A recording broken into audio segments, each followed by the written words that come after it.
Boa noite, queridos irmãos que estão aqui presentes na nossa sala.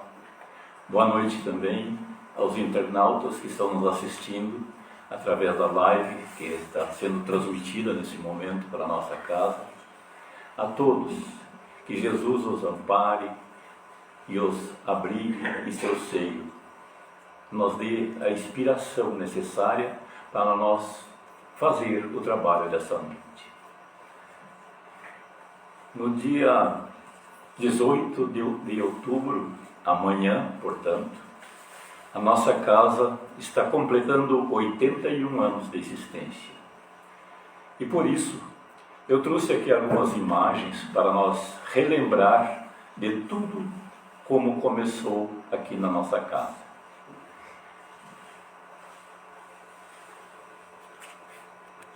Devemos tudo a esta senhora, Ana Maria Pires de Almeida, que também é aqui conhecida como Vó Maria, um nome carinhoso que os trabalhadores da casa deram a ela.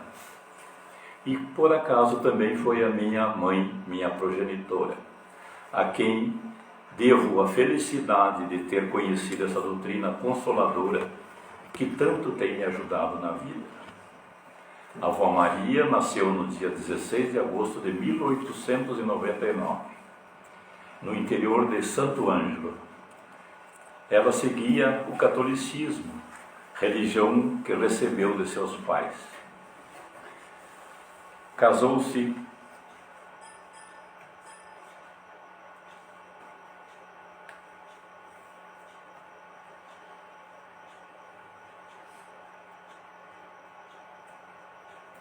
com o senhor João Osório de Almeida, que era um pequeno fazendeiro que morava na Coimbra, também era município de Santo Ângelo. Hoje pertence a São Miguel das Missões. Tiveram 14 filhos. É que naquela época não existia televisão, né? Então o divertimento era esse. Também não existia celular, Facebook, essas coisas, né? Então a diversão era fazer filhos. Ou talvez também seja Deus queria povoar o nosso planeta, que existia tão pouca gente, né? Existia tantos espíritos na espera para reencarnar aqui no nosso planeta. Quem sabe também era por causa disso que as pessoas normalmente tinham umas famílias numerosas naquela época. Depois que casaram, eles foram morar na Fazenda da Figueira. Ficava no distrito de São Miguel, que era a propriedade do seu João Osório. Ali nasceram os seus 3 primeiros filhos, Almerinda, Maria José e Protásio. Tinham uma vida tranquila, até que uma noite ela começou a ouvir barulho de passos pela casa, como se alguém caminhasse.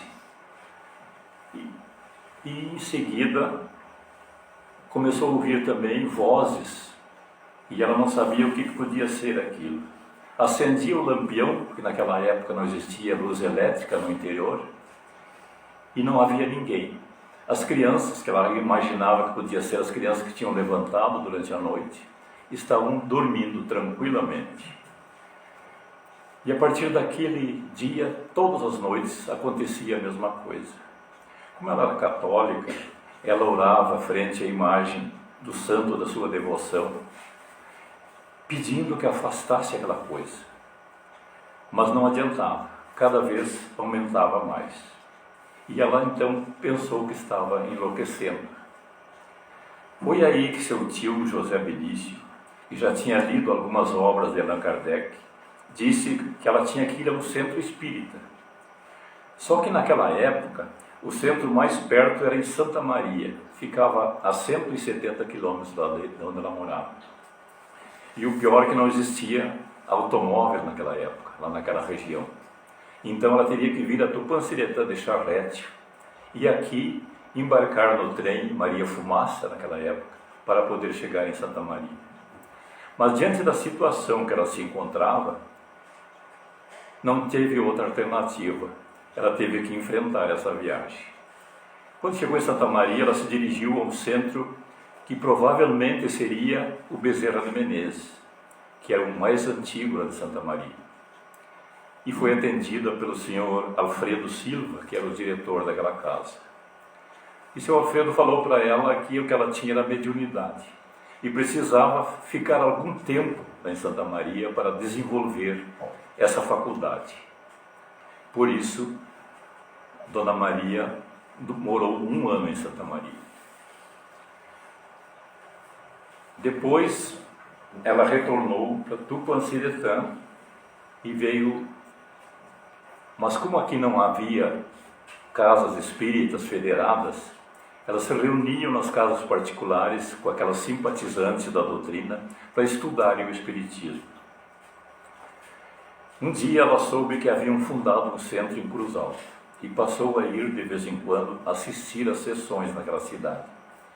Naquela época o centro era dirigido por senhor Valentim Castro, que após conhecer a avó Maria, incentivou-a a abrir uma casa espírita em Tupanciretã.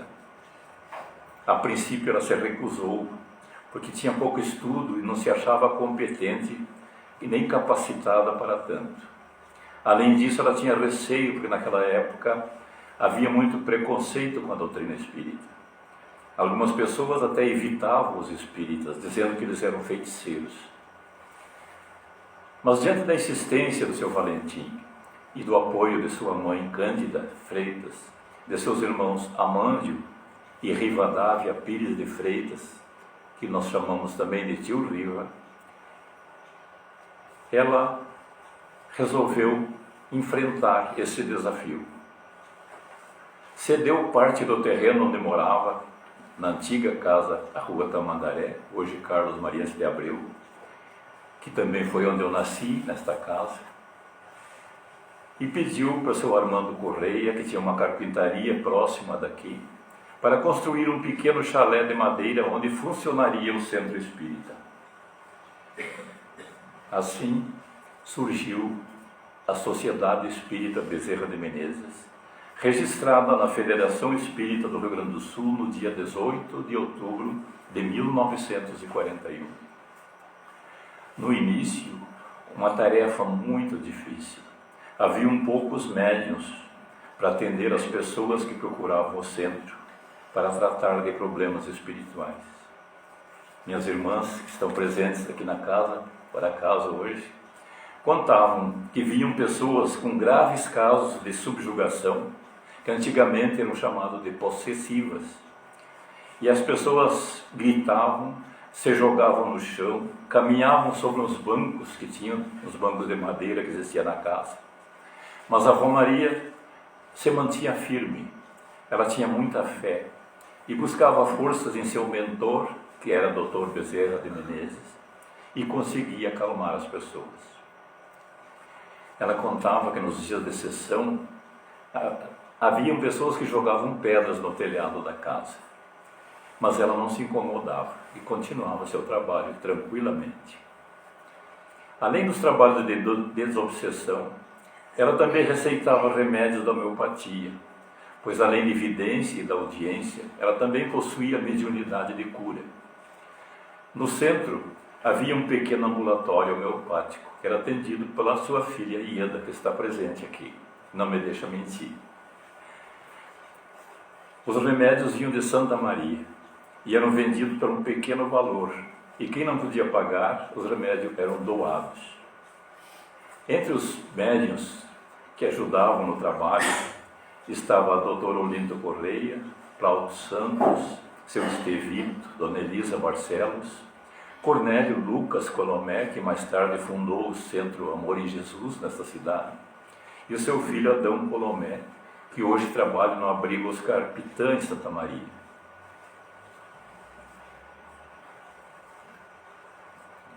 Como a frequência aumentava dia a dia, foi necessário fazer uma ampliação do prédio.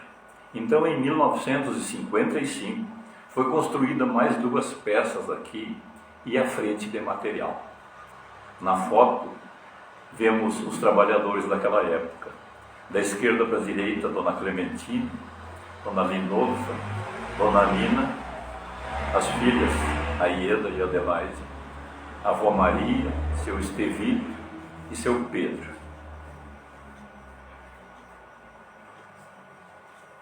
No dia de Natal, no dia da criança, ela distribuía brinquedos e bala para os pequenos, principalmente aqueles que frequentavam a escola de evangelização.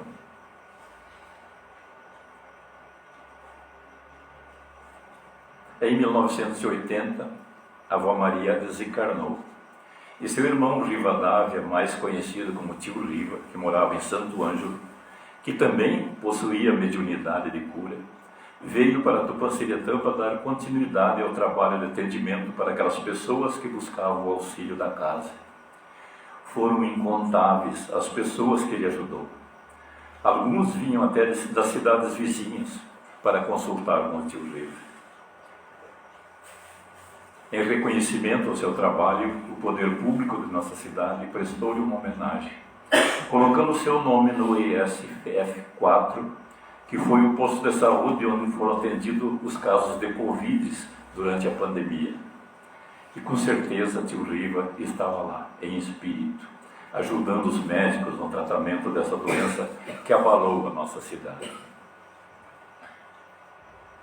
Mas hoje contamos com mais de 50 colaboradores que ajudam nos diversos setores de trabalho da nossa casa. E graças ao trabalho voluntário desses abnegados irmãos e à orientação de nosso patrono Bezerra de Menezes, a nossa casa continua sendo o oásis onde as pessoas encontram abrigo e alívio para suas dores e suas provas dessa existência. Hoje, nossa sala de doutrina tem lugar para acomodar mais de 100 pessoas, que praticamente lotam o salão nos dias de palestra pública. No ano passado foram construídas mais algumas peças para melhorar o atendimento. Graças à ajuda dos associados, dos simpatizantes da doutrina, dos trabalhadores da casa e principalmente ao trabalho incansável de nosso atual presidente, o senhor Elton Piton, que não mediu esforços para que fossem construídas essas novas instalações. E com certeza, presidente, a avó Maria, lá onde ela está, te aplaude, te abençoa e pede que Deus o recompense por tudo que tem feito pela casinha que ela tanto amou. Nesta imagem podemos ver a rouparia que está surtida de roupas, graças aos nossos irmãos que trazem roupas para doação. Também entregamos alimento para pessoas pobres. Hoje temos 17 famílias que recebem cestas básicas e são previamente cadastradas. Graças à ajuda de pessoas de bom coração que nós doamos esses alimentos. Mas antes de receberem o alimento, eles também precisam assistir à explanação do Evangelho, porque não só de pão vive o homem, também precisam se evangelizar. E assim, vamos encerrando esse nosso documentário aqui, lembrando que a nossa casa persiste e persistirá normalmente por muitos e muitos anos. Espero que tenha agradado a todos com essa revelação. E agora então, vamos nós acomodar nas cadeiras, aquelas pessoas que estão em suas casas, nós assistindo através da live, que não ficar confortavelmente sentados, respirando fundo, para nós receber o passe espiritual.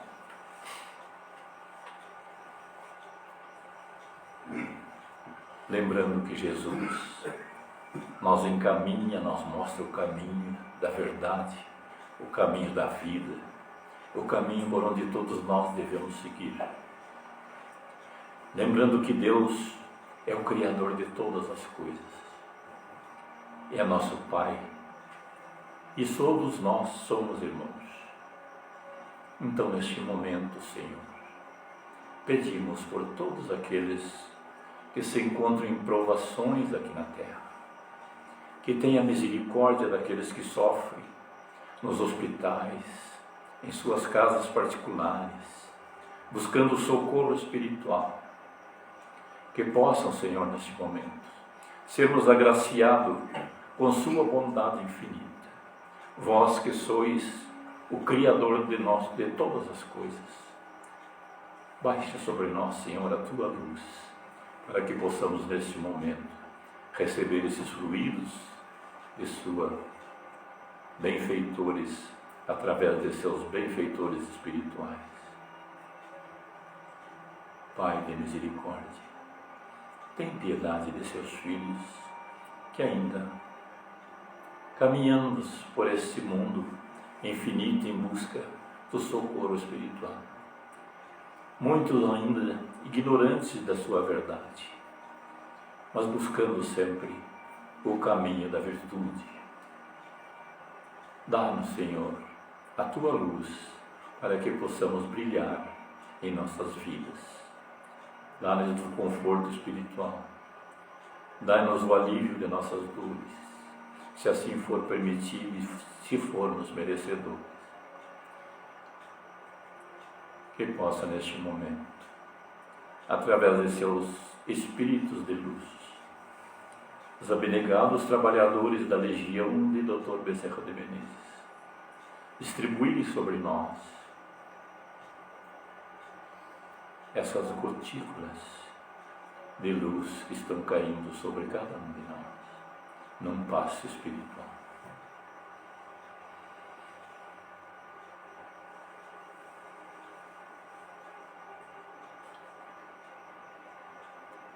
Que assim seja, o passe foi realizado. Agradecemos a todos, aqueles que estão presentes aqui na sala. Se quiserem receber o passe físico, aguardem seus lugares. Obrigado a todos.